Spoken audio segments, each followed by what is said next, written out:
23. O texto sagrado diz: não beba somente água, beba também um pouco de vinho, por causa do seu estômago e das suas frequentes enfermidades. Nessa carta de Paulo, que é classificado como uma epístola pastoral, ele se dirige a Timóteo, seu filho na fé, seu discípulo, trazendo orientações não apenas a respeito do ministério, sobre como se conduzir na igreja, mas também com conselhos pessoais. Esse é um desses conselhos. Isso diz respeito à saúde de Timóteo. Ele está dizendo: não beba água somente.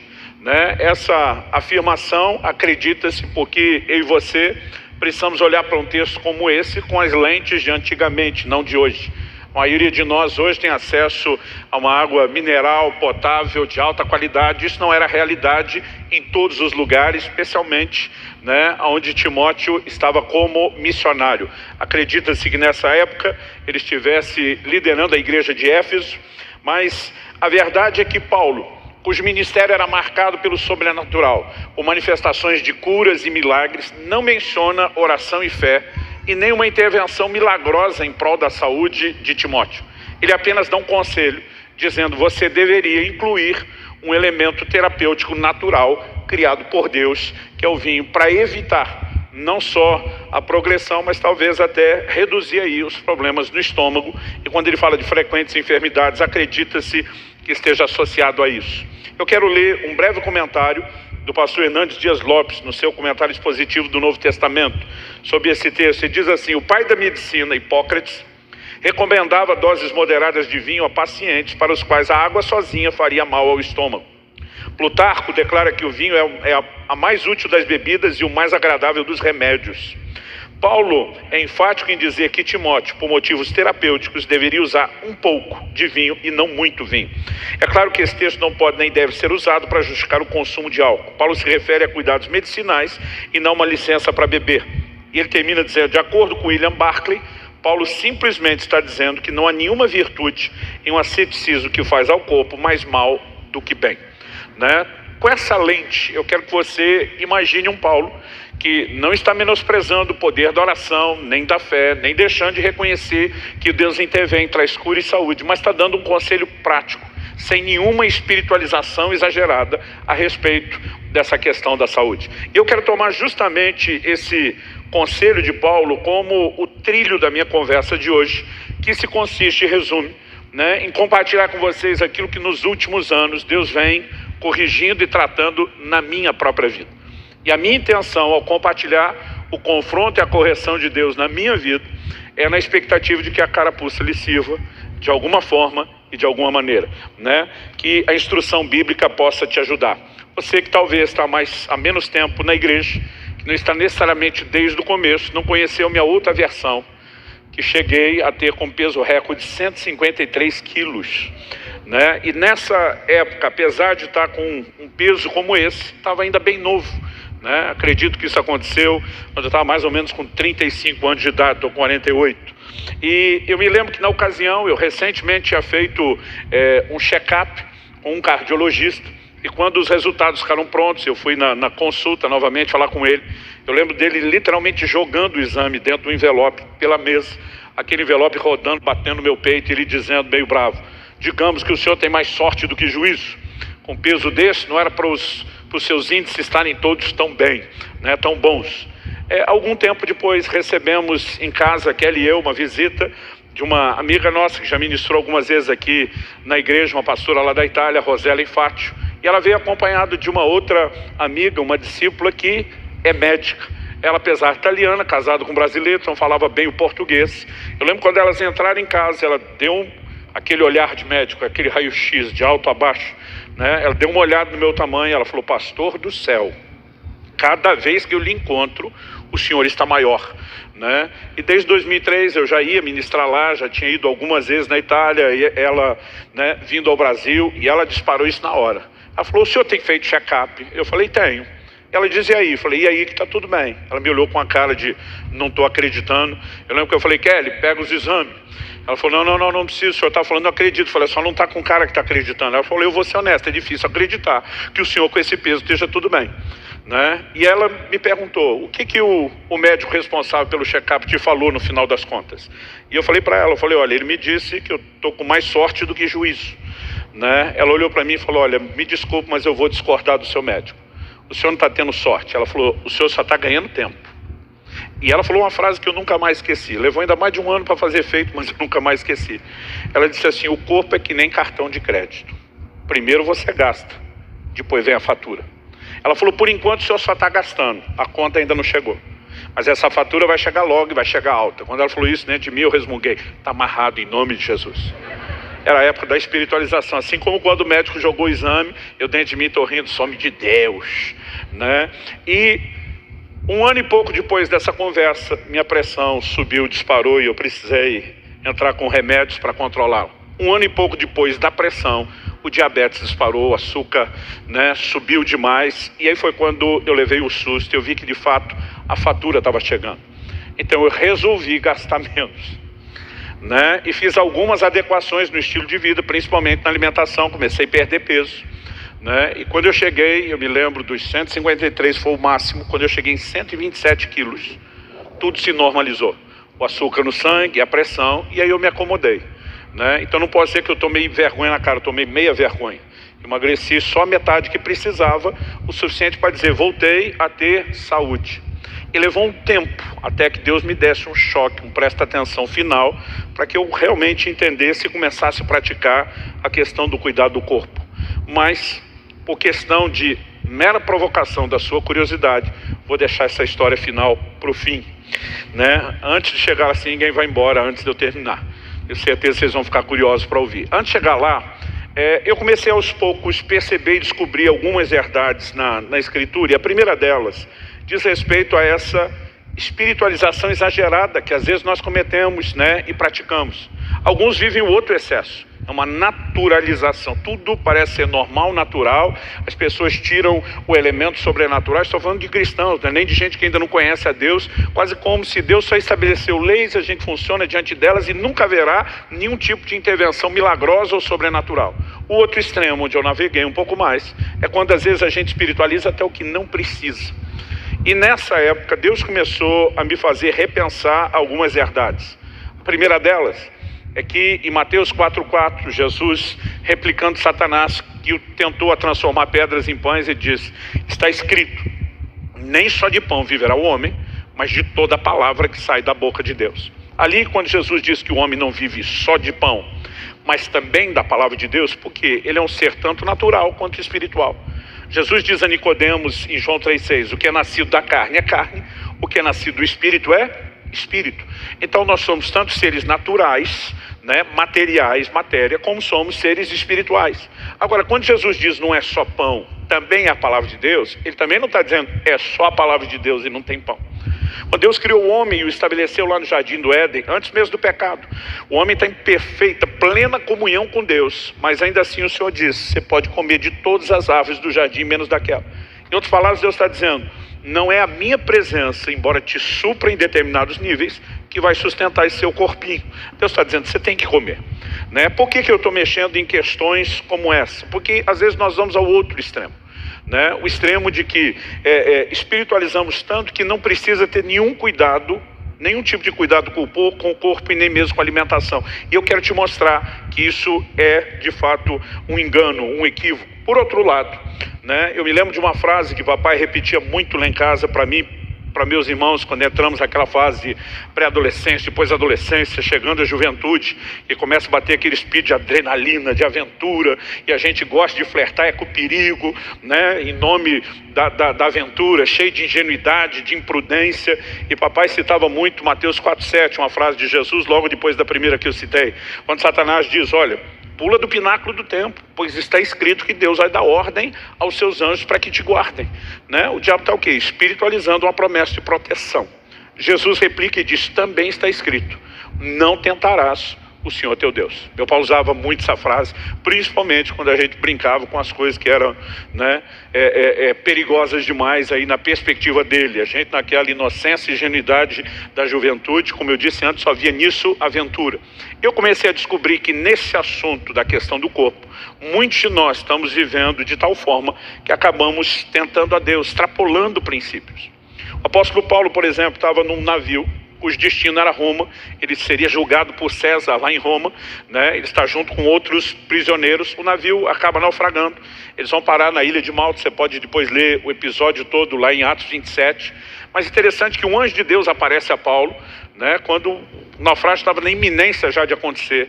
E ele diz: olha, não se perderá a vida de ninguém que está com você nesse navio. Ele fez uma promessa de proteção. Paulo já tinha advertido antes que não era para fazer a viagem, que ela ia terminar com dano para o navio, para a carga e para a vida de todo mundo. Eu não sei se baseado nessa informação, uma provável revelação que Paulo teve, ele passou a orar e interceder, mas a verdade é que o destino da vida das pessoas foi comunicado pelo anjo. Todo mundo vai ser preservado. Paulo, em posse dessa notícia de que haveria uma intervenção divina, ele se levanta e diz em Atos 27, 33 e 34, enquanto amanhecia, Paulo rogava a todos que se alimentassem, dizendo: hoje é o 14º dia em que, esperando, vocês estão sem comer, não tendo provado nada. Por isso peço que comam alguma coisa, pois disso depende a sobrevivência de vocês. Porque nenhum de vocês perderá nem mesmo um fio de cabelo. Ao mesmo tempo que ele está citando a promessa do anjo, ninguém vai perecer, não vão perder um fio de cabelo. Ele está dizendo: a sobrevivência de vocês depende de vocês se alimentarem. Paulo não está espiritualizando nada. Gente, que ótimo vocês estão em jejum, é mais fácil o milagre acontecer. Não, ele sabia que aquele povo ia ter que nadar, que ia precisar de força e energia. Depois o comandante do navio diz: quem não souber nadar, que se agarre em destroços para tentar salvar. Ninguém espiritualizou, mas se Deus deu uma promessa que vai salvar, ele que faça sozinho. Por quê? Nenhum homem de Deus, nem do calibre de Paulo, tratava essas coisas com espiritualização exagerada, né? E isso precisa servir de referência para mim e para você. A Bíblia nos mostra recorrentemente a questão de escolhas naturais com consequências igualmente naturais. Em Deuteronômio 22:8, o Deus que promete ser a nossa proteção, o Deus se revela na Escritura dizendo: não dorme, não dormita aquele que te guarda. Ele deu a seguinte ordem: quando você construir uma casa nova, faça um parapeito no terraço, para que você não traga culpa de sangue sobre a casa, se alguém de algum modo cair do terraço. Deus está dizendo: fez terraço, não tem parapeito, alguém morreu, a culpa é sua, né? Deus sempre tratou dessas questões de formas e de maneiras muito práticas. Eu me lembro logo no início da pandemia, alguém falou: alguém que crê em Deus não deveria estar usando máscara nem praticando distanciamento. Falei: não sei que Deus que você acredita, né? Porque o Deus da Bíblia nos orienta tanto a confiar em proteção da parte dele, como também a fazer a nossa parte. Aliás, dentro de casa, papai usava muito um episódio que está registrado em João 11:39. Jesus está diante do túmulo de Lázaro, está na iminência de ressuscitá-lo, mas Jesus dá uma ordem para as pessoas em volta e diz: tirai a pedra. Meu pai dizia: ressuscitar o Lázaro, que é coisa que só Deus faz, ele não terceiriza para ninguém, porque seria impossível. Mas rolar a pedra da frente do túmulo, né? Ele estava dizendo: o que vocês podem fazer está ao alcance de vocês, resolvam vocês, eu entro com a parte, vocês não podem, né? E eu me lembro de crescer ouvindo advertências como essa, embora durante muito tempo não relacionei absolutamente essas coisas com a questão do cuidado do corpo. Parte dessa espiritualização exagerada provinha até de algumas intervenções de Deus que eu já tinha experimentado. Já compartilhei aqui como Deus me curou de uma hérnia de disco, né? Que o ortopedista que me examinou, que era da igreja, falou: pastor, nem cirurgia resolve o seu problema. Eu lembro dele ter me dito: ou o senhor aparece com uma dessas histórias, conta no púlpito, ou nós não vamos ter o que fazer. Eu falei: você vai ter uma história dessa, né? E alguns meses depois, pela graça, bondade, misericórdia de Deus, eu estava curado. Por pelo menos 3 vezes depois desse episódio, eu lembro de ter travado das costas, daquele jeito assim de ser, né, praticamente impossível me locomover, e eu tive socorro e intervenção de Deus. Talvez uma experiência foi gerando mais fé para outra, que foi gerando mais fé para outra, mas de alguma forma eu percebo hoje que eu estava ficando já abusado e metido. Porque na 3ª vez, o Espírito Santo, quando me curou, disse: se você acredita que eu vou viver suspendendo sempre as leis da natureza em seu favor, você está muito enganado. Esse foi um dos primeiros, presta atenção, como quem diz, você está sobrecarregando suas costas com o seu próprio peso, e eu não vou viver suspendendo leis naturais, né? Ali talvez foi o início de um processo onde eu comecei a pensar um pouco, não posso espiritualizar demais. Esse é o primeiro fundamento da construção do raciocínio que eu quero colocar aqui. O segundo, eu vou usar o título de um filme, né, que eu assisti, não sei se esse era o original, mas pelo menos a forma como foi traduzido, quando era ainda adolescente. O céu pode esperar. O que eu quero dizer com isso? Que não há necessariamente um chamado, né, arbitrário, fatalístico, determinado por Deus a respeito do dia e a hora que eu e você devemos partir. Eu sei que muita gente, mesmo no meio cristão evangélico, acredita nisso. A gente acaba dizendo cada vez que alguém parte, quando chega a hora não há o que ser feito. Eu vou concordar que existe uma hora, mas eu não vou concordar que não há o que ser feito. Porque a Bíblia nos mostra uma certa flexibilidade em torno dessa questão da hora. Eclesiastes 7,17 diz assim: não seja demasiadamente perverso, nem seja tolo, porque você morreria antes da sua hora. Então essa pergunta bíblica, por que morreria antes da sua hora, nos informa a razão e a lógica em cima disso, né? Nos remete ao fato de que, primeiro, há uma hora certa, e nós já vamos discutir o que é essa hora certa. Mas segundo, a hora da partida pode ser no mínimo antecipada, quando ele diz, porque você morreria antes da hora. Aliás, se você começar a considerar mandamentos bíblicos que falam sobre prolongar os dias, você não pode apenas antecipar, como você também pode postecipar, adiar o tempo da partida. Então, um dos primeiros mandamentos citado na carta de Paulo aos Efésios, o primeiro mandamento com promessa é: honra teu pai e tua mãe, para que tudo te vá bem, né? E o Senhor diz: e prolongue os seus dias sobre a terra. Atitudes de obediência à palavra de Deus sempre foram pautadas pela própria Escritura como tendo o poder de aumentar os nossos dias, ao mesmo tempo em que Deus falava que a desobediência encurtaria os dias. Então nós não podemos imaginar que existe algo fatalístico, pré-determinado, está agendado, é esse dia e hora, ponto final. Aí alguém me perguntou outro dia: pastor, mas e o Salmo 139:16? Ali o salmista diz: todos os meus dias foram escritos no teu livro, quando nenhum deles ainda existia. Ele dizendo, não está tudo pré-determinado. Eu falei para ele: não confunda presciência divina. Presciência é um pré-conhecimento, é um conhecimento prévio, né? Deus é tanto onisciente, conhece todas as coisas, como presciente. Ele anuncia as coisas antes que aconteçam. Eu falei: não confunda presciência com pré-determinismo. São duas coisas distintas. Eu falei: o Deus presciente, que sabe todas as suas decisões, ele já pode, antes de você vir ao mundo, dizer: eu tenho o registro de tudo, até porque ele é um ser atemporal. Enquanto eu e você estamos presos na linha do tempo, ele não está. Eu falei: agora isso é diferente de predeterminismo. Presciência é Deus antecipar suas escolhas e dizer: eu sei exatamente tudo que você vai fazer. Predeterminismo é ele dizer, escrever o que é que você inevitavelmente fará. São duas coisas distintas. Se Deus tem todos os nossos dias escritos e Ele é que predeterminou todas as coisas, essa lógica de predeterminismo vai nos levar a um ponto sem saída. Deus será inevitavelmente o autor de todo mal. Se alguém tirar a própria vida, é porque foi predeterminado a fazer isso e não houve uma escolha pessoal. Isso contradiz tudo o que a Bíblia fala sobre a natureza de Deus, sobre responsabilidade humana, e nós não podemos concordar. E já que eu toquei no assunto, né, o suicídio é uma forma de antecipar o tempo e a hora, e eu diria não só não recomendável, como condenável. Eu sei que muitas vezes o desespero pode nos levar perto de um lugar de desejar não continuar vivendo. O crente tem um jeito mais bonito de dizer que teve vontade de morrer. A gente diz, teve vontade de não continuar vivendo. Paulo diz de uma tribulação tamanha que ele desesperou da vida. Você vê tanto Elias como Jonas, profetas de Deus, orando para que o Senhor tirasse sua vida, né? O próprio Jonas falou para a turma do barco: me joga no mar. Ele mesmo não fez. Nenhum deles tentou contra a vida, embora chegou ao ponto de desistir de continuar vivendo. Aliás, Paulo fala de livramento e diz que o Deus que livrou vai continuar livrando, e nós precisamos crer nisso em momento de desespero em vez de tomar uma decisão. Né? Por que eu digo isso, gente? O apóstolo Paulo, escrevendo aos Coríntios, diz: se alguém destruir o corpo, que é o santuário de Deus, Paulo conclui: Deus o destruirá. Minha pergunta para você é: o que significa Deus o destruirá? O cara já destruiu o corpo, o que é que sobrou depois do corpo morto para Deus destruir? Se isso não for perdição eterna, me explique o que é. Então, mesmo não só não recomendando, como dizendo é o condenável, nós entendemos que se alguém escolheu, optou por isso, ele diminuiu seus dias. Então, eu quero chamar você a entender. Bom, em primeiro lugar, sobre a hora certa, eu falei que há um plano geral. O que seria essa hora certa? É o que Deus planejou num sentido generalizado para toda a humanidade. Numa conversa entre Jó e Elifaz, na verdade Elifaz está falando com Jó, está em Jó 5:26, Elifaz diz para Jó: em robusta velhice você descerá à sepultura, como se recolhe o feixe de trigo no tempo certo. Ele está dizendo, assim como não se colhe o trigo verde, ninguém deveria descer à sepultura ainda novo. Ele diz em robusta velhice.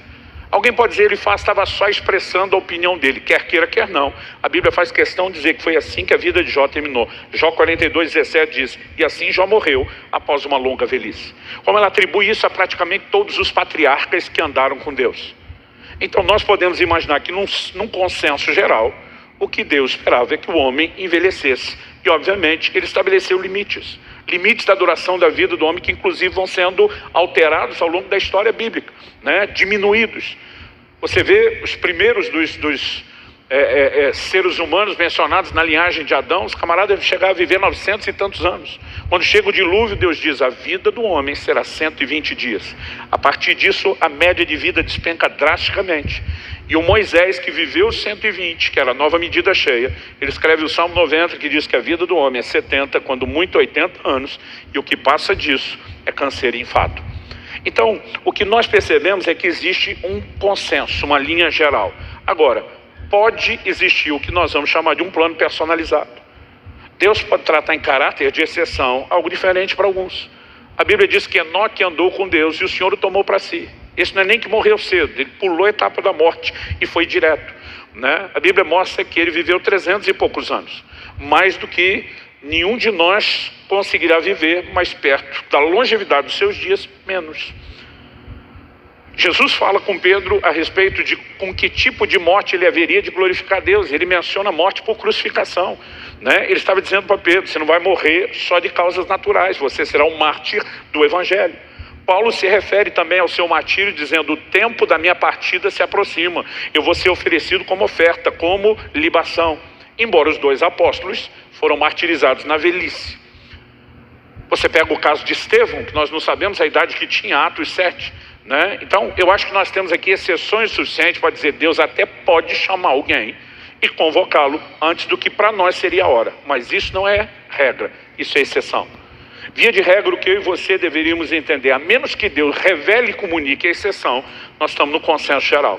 No entanto, essa ideia de uma boa velhice, ela pode ser comprometida, porque é uma outra lei espiritual chamada semeadura e ceifa.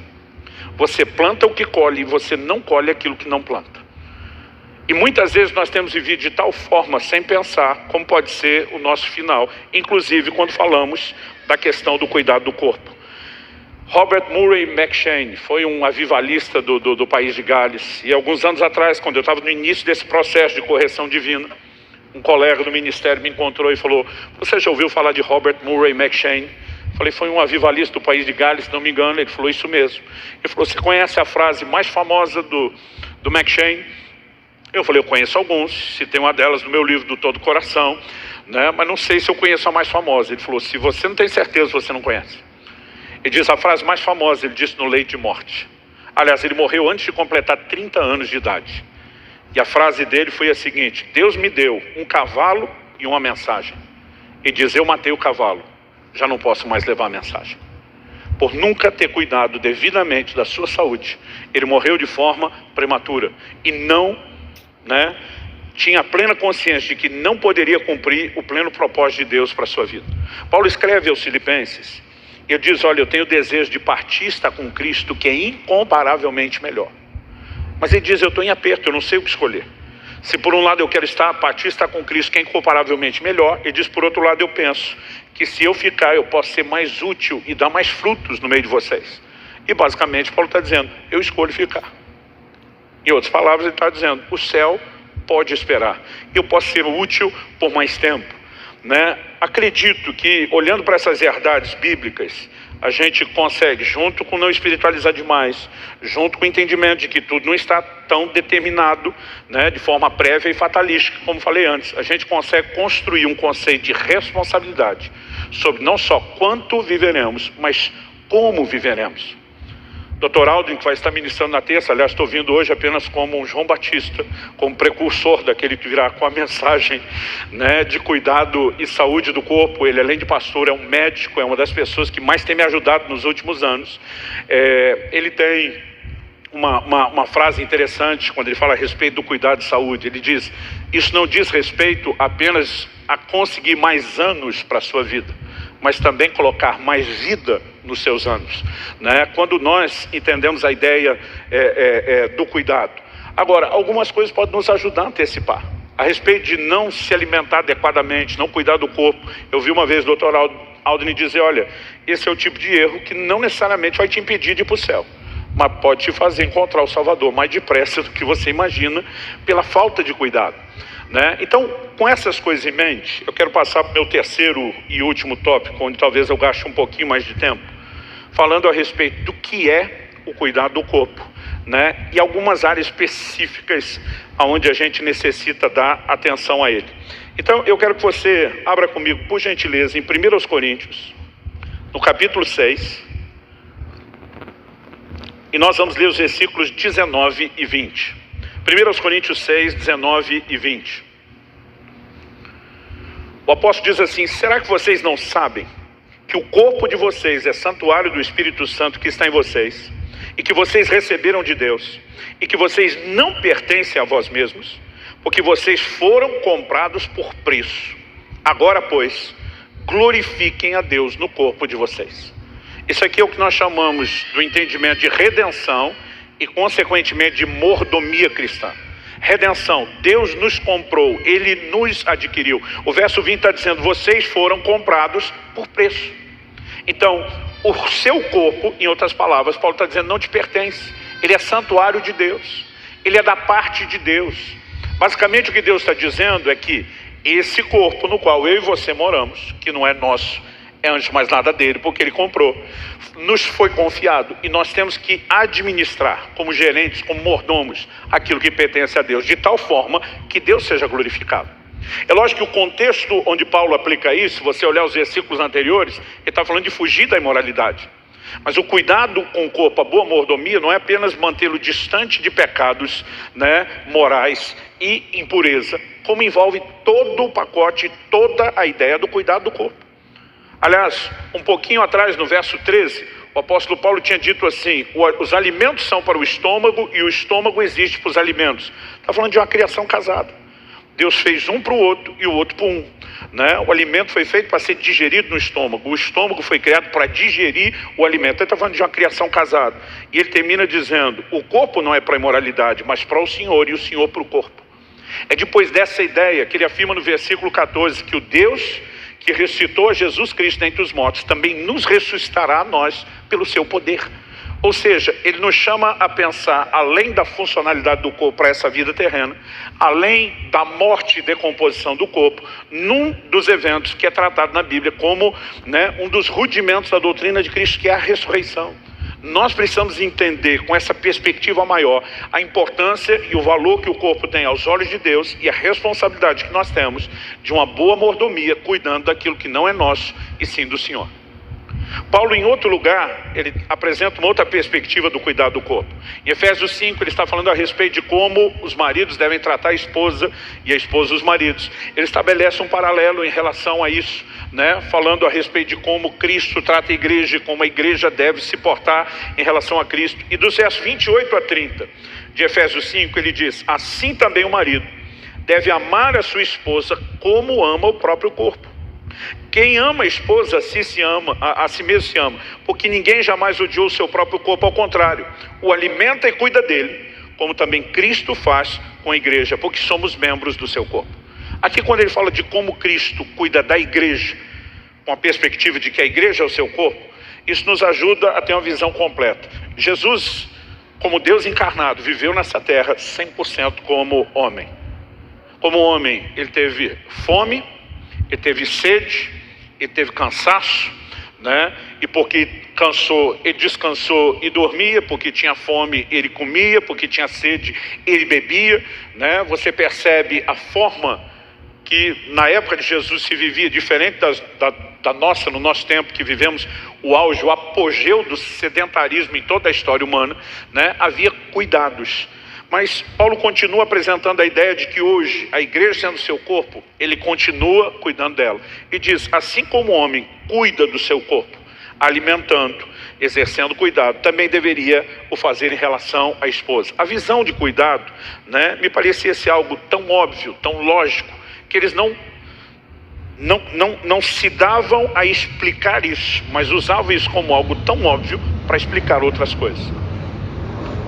Quais são as áreas de cuidado que a gente precisa ter? Acredito que, em primeiro lugar, eu acho que a primeira coisa que merece ser destacada aqui é a questão da alimentação. Ele diz primeiro, né, que a pessoa que ama o seu corpo o alimenta e cuida dele. Então, antes das outras dimensões de cuidado, vamos falar em primeiro lugar da alimentação.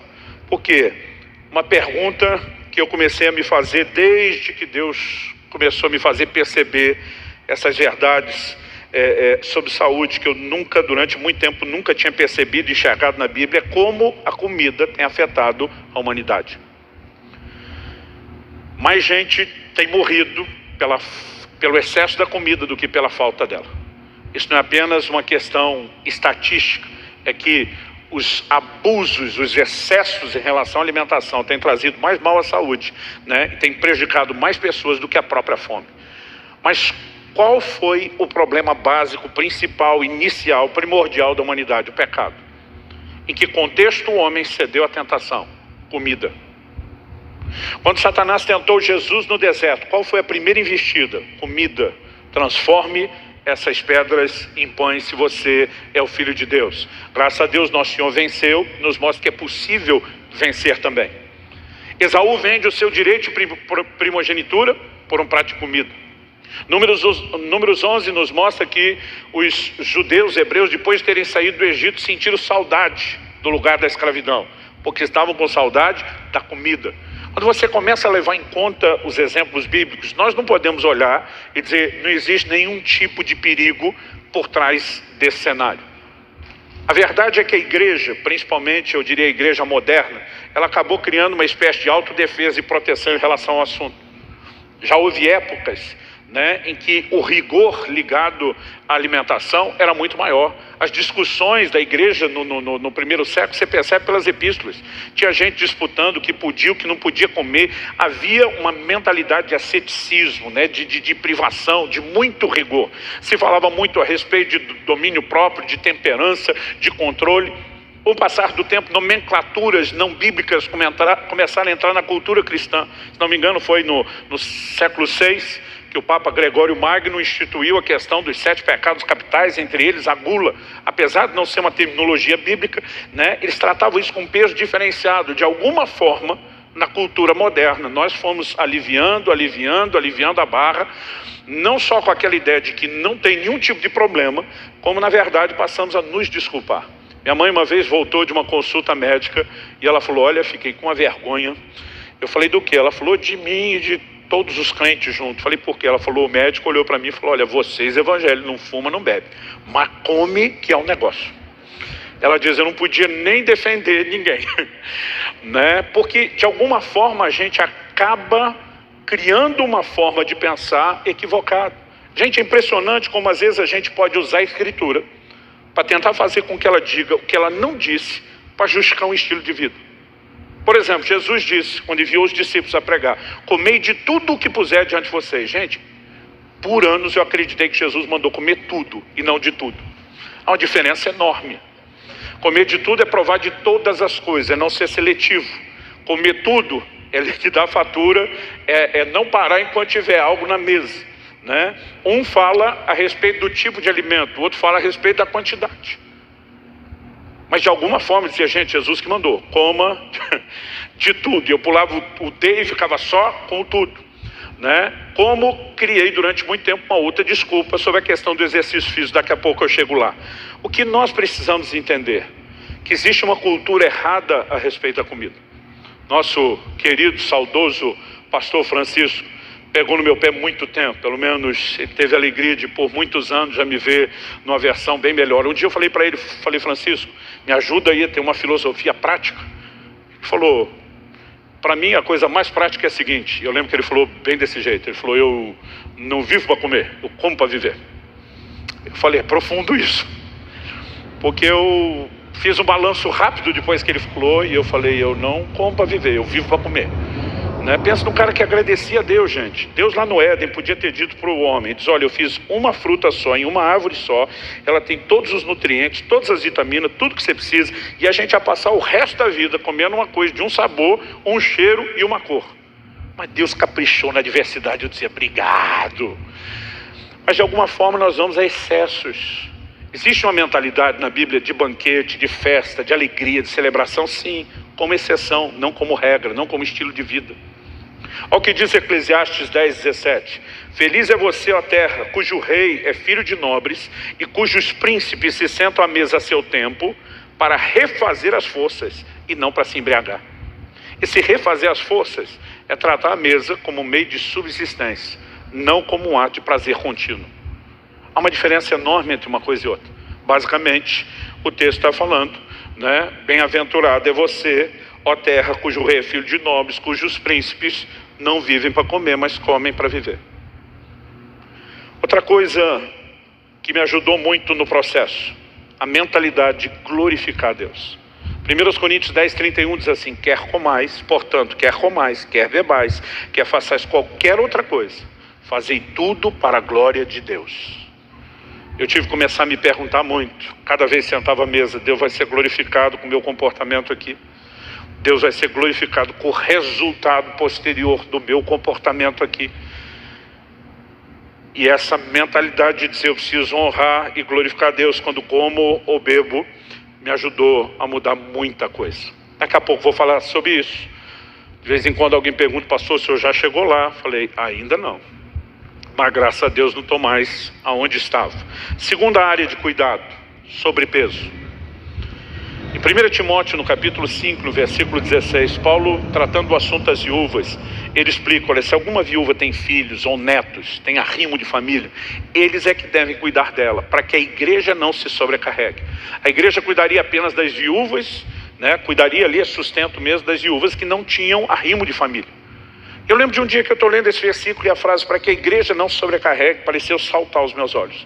Na hora, o Espírito Santo falou comigo, nenhuma sobrecarga é sábia. Eu já parei, comecei a pensar, falei, Deus vai falar alguma coisa sobre a igreja, a maneira de funcionarmos, de tratarmos. E o Espírito Santo repetiu, nenhuma sobrecarga é sábia, nem a sobrecarga de peso que você carrega. E aí foi um choque.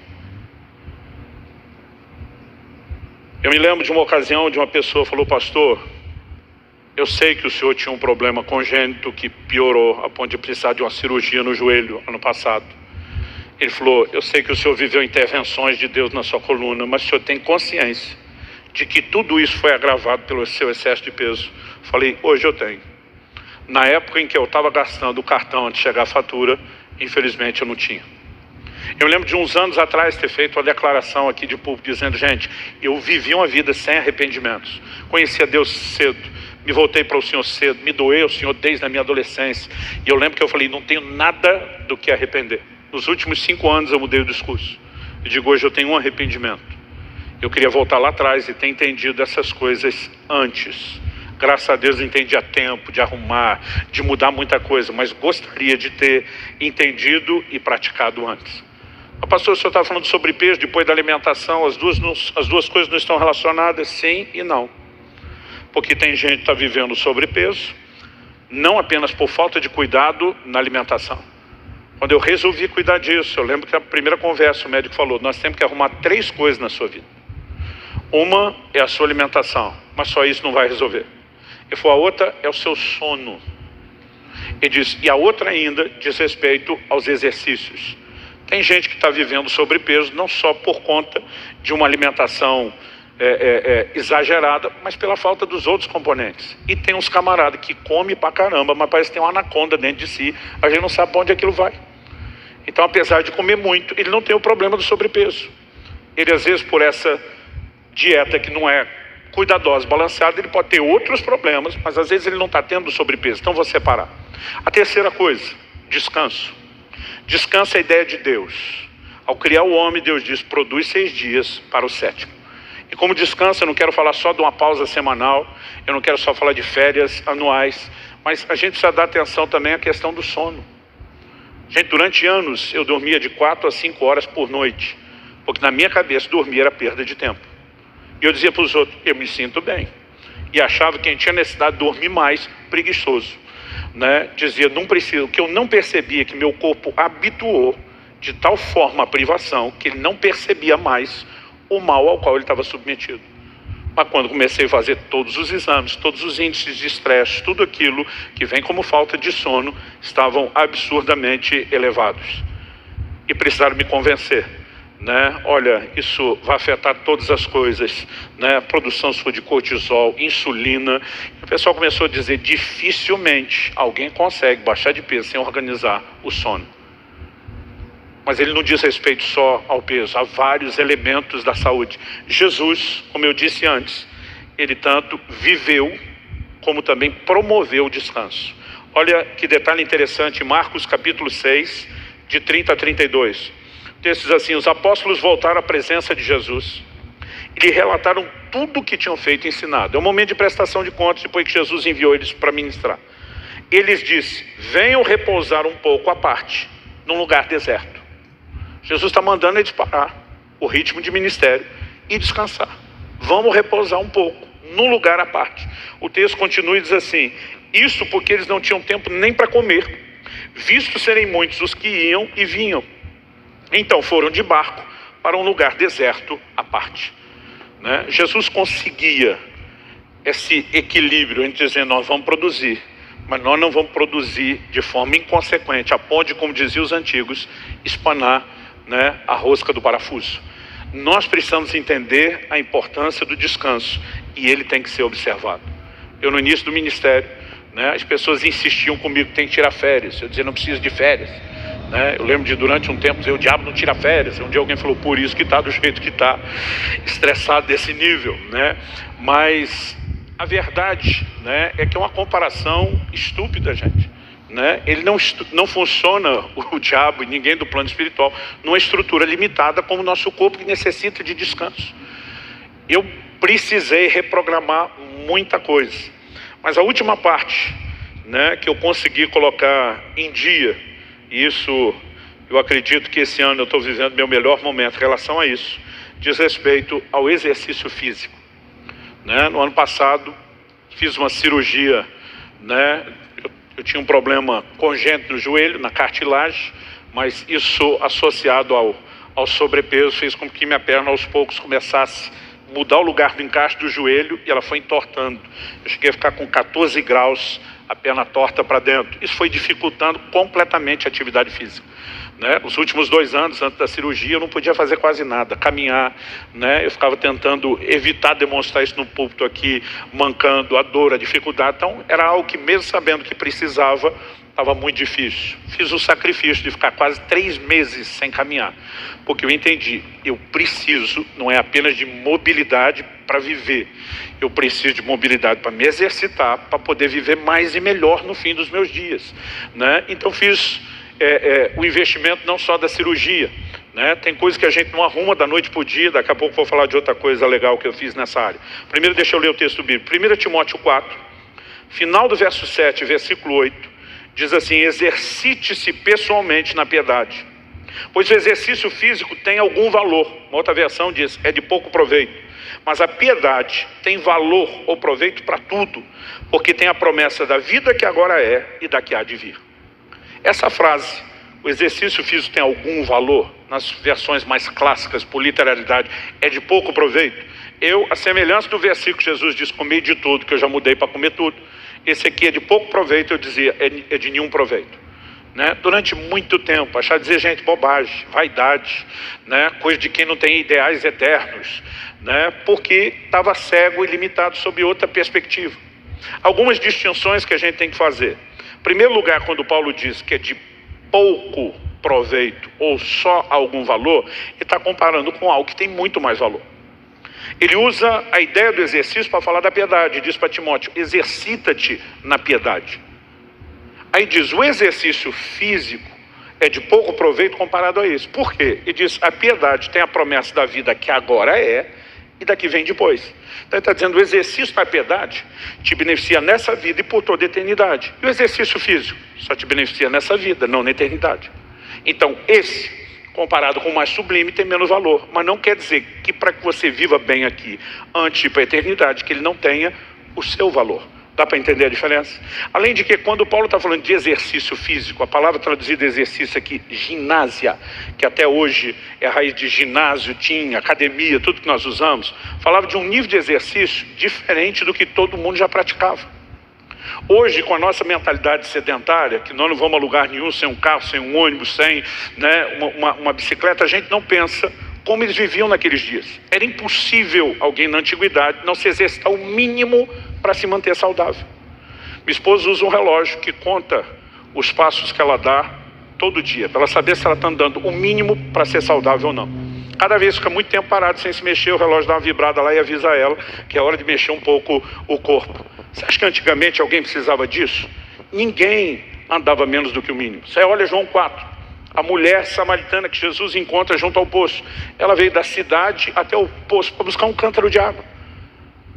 Ninguém ia viver só com canto. Era no mínimo, algumas jornadas daquela, todo dia. E estamos falando só da água, sem contar qualquer outro tipo de atividade. Você olha as viagens que Jesus fazia no seu ministério, é tudo a pé. Gente, nós não estamos falando do que muitas vezes nós fazemos, de que andou 2 quadras e às vezes está resmungando que podia ter ido a pé, de carro e não a pé. Quando o Pedro, por exemplo, está orando e tem aquela visão onde o Senhor diz que ele tem que ir até a Jope ministrar Cornélio, sair de Jope e até Cesareia de Filipe ministrar Cornélio. A Bíblia diz que Pedro fez a viagem em 2 dias. Você sabe qual a distância? 60 quilômetros. Significa que ele andou 30 quilômetros por dia. 2 para ir, 2 para voltar. Só para fazer isso foram 120 quilômetros. Alguns de nós for tentar contar quanto tempo leva para rodar os 120, vai passar alguns anos e dizer: não bateu, não chegamos lá. Então ele já tinha um mínimo. Quando se fala de exercício, ginásia, ele estava falando das pessoas que, além de já não ser sedentário, iam para as palestras, o que eram as academias da época. Tanto no Império Grego como no Império Romano, dos dias de Jesus e de Paulo, existia já a cultura do culto ao corpo. Então eles se excediam na prática de exercícios, além daquilo que já era normal para a saúde. Ainda nesse outro nível, Paulo está dizendo que ainda tem proveito. Ou seja, nós não podemos simplesmente jogar fora isso e dizer não tem proveito. Agora, o problema, no nosso tempo, estilo de vida sedentário, é que a gente não entende a falta que isso vai fazer. A maioria vive reclamando dor nas costas, dor no ombro, dor no joelho. A gente não fortalece a musculatura para sustentar esse corpinho. A maioria de nós não mantém ele nem com o peso que devia e ainda não o prepara para sustentar a sobrecarga. Nós precisamos entender que o exercício não diz respeito apenas a ter uma estrutura cardiovascular melhor, a melhorar o metabolismo e o consumo do corpo. A maioria não pensa que, chegando à velhice, nós estamos simplesmente vivendo um ato contínuo de perda de massa muscular. E quem chega lá com menos exercício sofre mais, tem mais dor, perda de mobilidade mais rápido. A conta é enorme. Como eu disse antes, não vou falar sobre isso.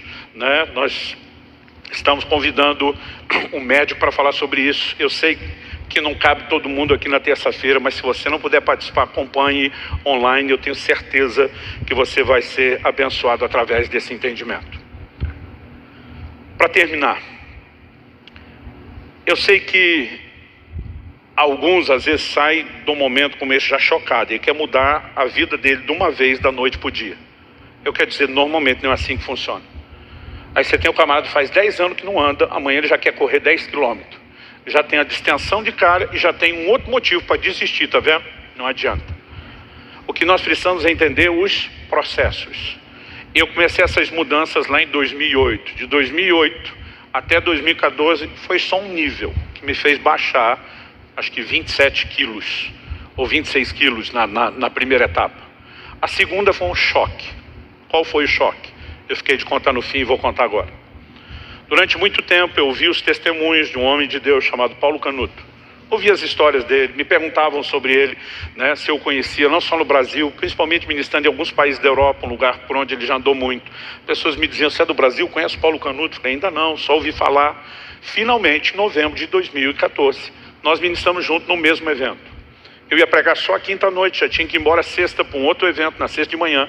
Ele ia pregar sábado, eu não iria ouvi-lo, mas como ele já estava lá na quinta, logo depois do culto, fizeram uma comida ali mesmo na igreja, no final do culto, era uma refeição leve, bem saudável, mas apesar de já ser algo leve e saudável, ele foi o que fez o menor pratinho. Eu só querendo puxar conversa fiada, jogar, né, conversa fora, achar um meio de abordar. Observei que ele tinha feito o menor pratinho de todos, cheguei perto dele e falei, está se cuidando, hein? Ele virou para mim e falou, quantos anos você tem? Quando um cara de mais de 60 anos pergunta quantos anos você tem, vem sermão. Pode ter certeza disso. Mas ele falou, quantos anos você tem? Já gelou a espinha, pensei, deu ruim, abordagem errada, mas já tinha acontecido. Eu estava na iminência, faltava mais ou menos um mês para fazer 42, tentei valorizar, falei, 41. Aí ele olhou para mim e falou, estou te perguntando, porque achei que você estava na casa dos 40. Ele falou, estou te perguntando, porque quando eu fiz 44 anos, eu morri. Falei, como é que é? Ele falou, eu morri. Falei, como assim morreu? Ele falou, morri. Tem um atestado de óbito. A mulher corrigiu ele e falou, não, você tem o laudo médico. O óbito só sairia se você tivesse ido lá para o ML. Né? Eu falei, cara, que conversa é essa? Ele falou, cara, meu organismo, meu corpo entrou em falência múltipla aos órgãos. Aos 44 anos, eu morri. Os médicos me reanimaram 5 vezes. Foi nas primeiras 4 eu voltei. Na quinta eu não voltei mais. Eu assisti do lado de fora do corpo todo o procedimento deles, até que eles desistissem. Ele falou, minha história bate nos mínimos detalhes com a da minha esposa e a do médico que estava na sala, ela que me levou e me socorreu e acompanhou o processo, né? E ele falou assim, eu vi que horas era no relógio quando ele assinou o laudo, e depois olhando o laudo bate. Eu vi o que é que ele falou para minha esposa quando tirou a minha aliança e entregou para ela. Eu vi o que ela falou e chorou na sala. Ele falou, estou ali assistindo tudo, do lado de fora do corpo. Ele diz, então Jesus apareceu atrás de mim. Ele falou, na hora que apareceu, eu sabia que era ele e que ele estava atrás de mim. Ele diz, eu não sentia permissão para encará-lo, mas eu sabia que ele estava atrás de mim e queria falar comigo. Então ele aproximou perto de mim, né, e sussurrou perto do meu ouvido dizendo, você é um suicida. Gente, quando eu ouvi essa frase, o chão sumiu. Foi como se eu tivesse levado um soco na boca do estômago. Eu sabia o que significava isso. Eu sabia, queria contar a história que o Senhor estava dizendo, você não se cuidou, foi você que se matou. E a hora que eu vi isso, eu já fiquei meio atordoado e disse que Jesus falou para ele, eu tinha um plano extraordinário para a sua vida, mas você conseguiu abortar porque nunca cuidou do seu corpo. Eu na hora interrompi ele e falei, abre o jogo, tu era gordo, meu irmão. Porque eu imaginei que ele estava cheio de dedos, sem querer me ofender pelo meu tamanho, pelo meu peso. Ele falou, não, meu problema não era comer demais, era de menos. Ele falou, eu jejuava exageradamente, porque queria buscar Deus. Ele falou, eu quase não dormia, toda noite para mim, era uma vigília de oração. Ele disse, eu viajava a pregar, sem me dar nenhum tipo de descanso, tudo em nome do reino de Deus, sem saber que eu estava me destruindo. Ele diz, aos 44 anos, meu corpo não suportou, e veio a esse estado de falência. Eu, além da cara que já estava de assustado, disparei, o que normalmente só falo quando estou mesmo nesse estado, né? A semelhança de um bom carioca da Baixada, disparei um caraca. A diferença é que lá ele diz, caraca, maluco. Quando eu soltei um caraca, ele falou, calma que fica pior. Ele falou, Jesus me deu uma visão do que teria sido meu enterro no outro dia, o enterro que nunca aconteceu, o velório. Ele falou, eu me vi deitado no caixão, todo arrumado, flores, coroas, gente